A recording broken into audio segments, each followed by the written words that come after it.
Watch this, hold the racket high, drive forward, every loop lands. Lift upward and you'll watch it fly out. One fix, instant spin control. Here's the question I want you to answer for yourself. When you loop, do you go more forward or more upward? Think about it. Against a push that isn't spinning much, the answer is forward. So when my partner gives me a no-spin push, my hand stays high and my force goes forward. High and forward. Watch I take the racket high and drive through. Not low and lifting. The moment you lift, you create far too much arc because there isn't enough spin on the ball to control it. I didn't believe this when I was young either. I had to try it myself. Back then, I'd take the racket low and snap the forearm, and against a no-spin ball, that just doesn't work. It's hard to control. Move the ball a little off position, make my feet move, and I'm late. Honestly, a no-spin ball isn't really no-spin, it's weak spin, a very light backspin. And for weak spin, the fix is this. Take the racket high and keep your hand behind the ball, not underneath it. Slightly below is fine. Too far below is not. High and forward, never upward. Watch, I can drive almost anything, and it's very hard to defend. One loop on the table. Again on the table. Every time. Remember that. That's the spin problem solved. And the backhand works exactly the same way. Next, so how do you handle this ball? Watch what happens. The mistake is waiting for it. You wait and you get jammed. It's a fast ball, you can't wait on a fast ball. The answer is a small stroke. Keep it small. Watch on the backhand, the same thing. Keep the motion compact and the ball comes off easily. When my partner pushes it long and fast at me, I go smaller. If you go bigger, you get jammed. If you wait, you get jammed.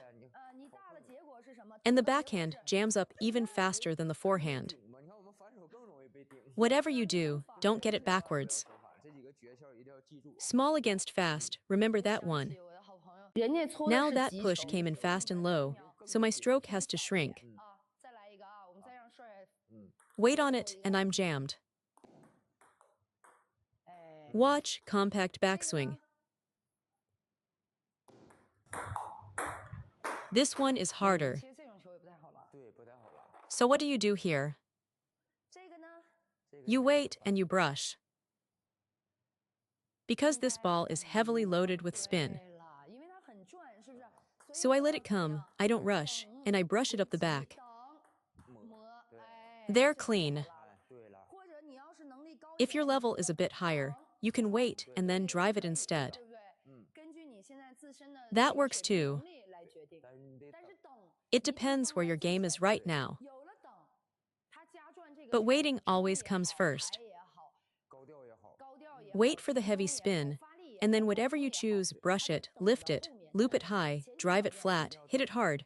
All of it sits behind that one condition. You have to wait first. Those are the standard pushes, and how to read them. Get these right, and your opening loop will improve enormously, because now you have a method. You cannot loop every ball with one single stroke. Read the spin first, then solve the spin. Now, 3 things tell you a loop is heavily spun. First, watch the backswing. If the racket head drops down, the fingers have to load, and that means spin. Second, watch the swing speed. Watch my partner loop again. The arm accelerates fast. A fast swing means heavy spin. Third, look at the racket angle. He closes the face over the ball. Watch what happens if I keep the same stroke, but open the face instead. The ball comes off completely differently. Changes enormously. So, if your opponent's backswing is low, and his force goes up, that's spin. Closed racket, brushing contact, that's spin. But if the face is wide open like this, don't worry so much. He's lifting the ball, not brushing it, so it won't be heavy. And third, watch for clear acceleration at contact, fingers, racket face, forearm, all speeding up together. That one will carry real spin. So you judge by how much they're brushing the ball. Now how to answer it. Today it's reading the push and reading the loop. These are the situations you meet most often, so they have to be solved. The principle is simple. If he uses force, I go forward. He rips it, I go forward. And what does forward mean? The forearm. Forward with the forearm. That's why I admire players who never wrap the stroke around. That's the whole trick. It's about the direction the forearm sends the force. So if my backswing is up here, I hold it right here. No upward motion at all. He generates the power, I just take it forward. He uses force, I go forward. Forward, forward. That's the secret, write that one down. It's the same idea as before. Fast ball, small stroke. Same principle, and it matters enormously. He uses force, I go forward.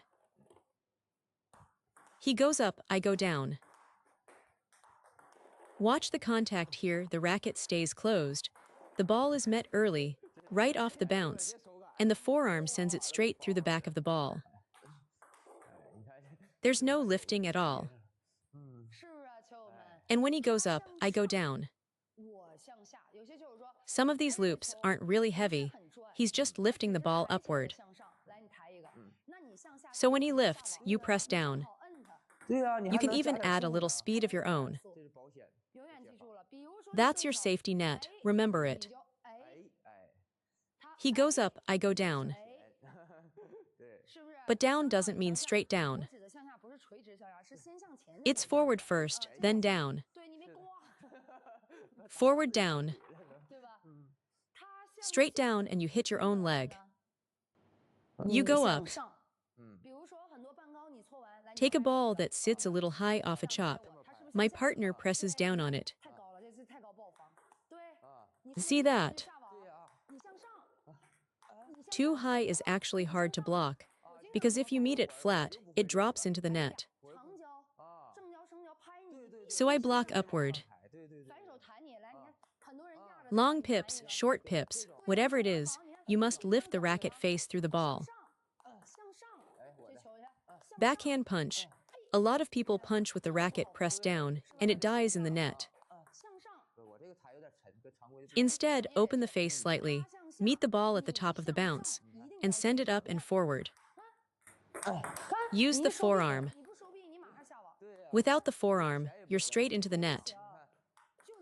Purely forward doesn't work either, you have to go up.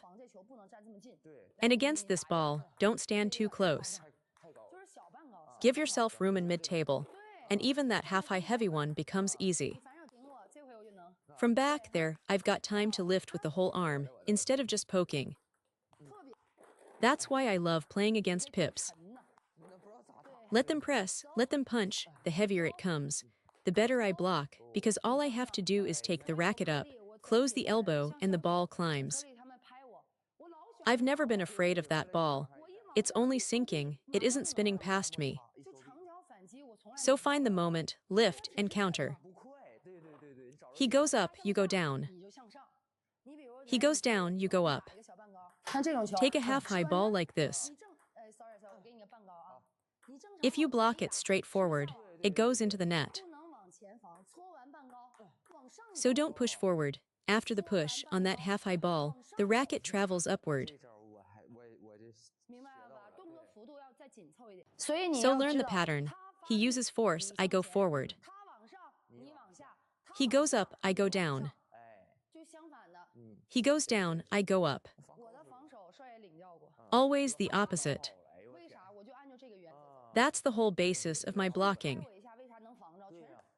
However hard the ball comes, the principal handles it. And once you can block reliably, add placement, not just returning the ball, but returning it to a spot. 3 rules, all opposites. He powers, you go forward. He goes up, you go down. He goes down, you go up.